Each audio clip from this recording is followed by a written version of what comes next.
rencontrer. Bienvenue dans mon magasin Optique de Neuilly. Nous avons pensé avec ma femme en refaisant le magasin, qu'il fallait apporter une touche plus que personnelle au concept de notre enseigne.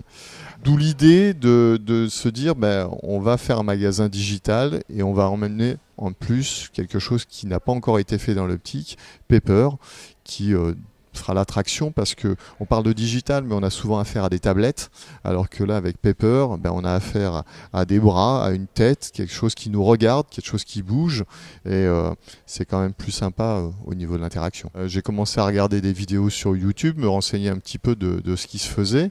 Je me suis aperçu qu'il était quand même déjà dans les gares SNCF, Crédit Agricole, dans des agences bancaires. De ce constat, je me suis dit finalement il fait l'accueil dans des gares, il va pouvoir le faire accueil chez nous. Donc la démarche a été la suivante. On est allé au salon InnoRobot à Paris, du côté d'Aubervilliers, et puis on a été voir Paper, et puis là il a vu du monde là. Hop, voilà. Et donc on y est allé.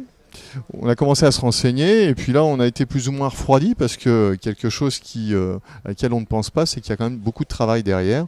Le développement ne demande pas simplement une clé USB et puis on y va. Non, c'est tous des scénarios qu'il faut travailler, il faut savoir ce qu'on veut en faire exactement. Quand Francis Kessel m'a en fait suggéré l'idée d'intégrer Paper dans son nouveau magasin, moi j'étais assez dubitatif.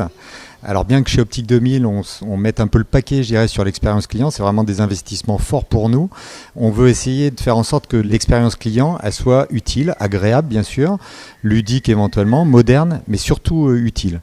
C'est un travail vraiment en commun, l'équipe du siège, du marketing du siège et Francis Kessel et ses équipes, sa femme notamment, et aussi sa fille. Vous voyez, on a fait intervenir pas mal de personnes. Donc on est parti de ça.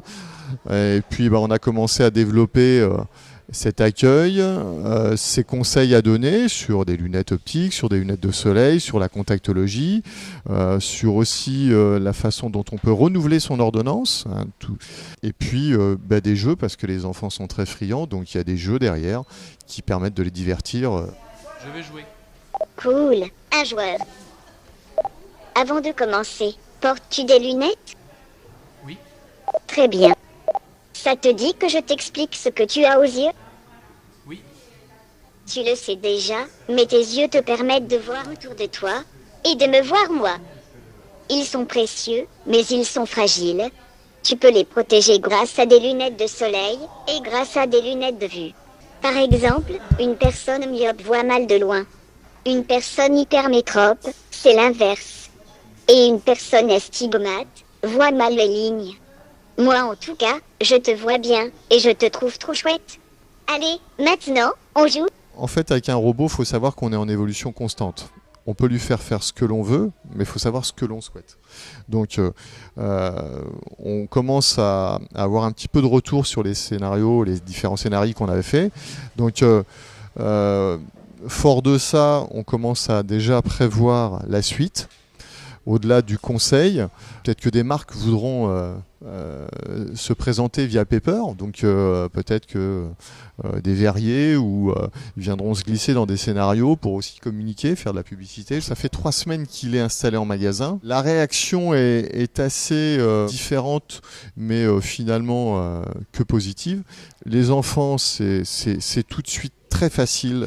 Et puis après, finalement, Paper, il permet d'accrocher tout le monde. C'est les enfants, c'est le 3e âge, c'est le 4e âge, c'est tout le monde.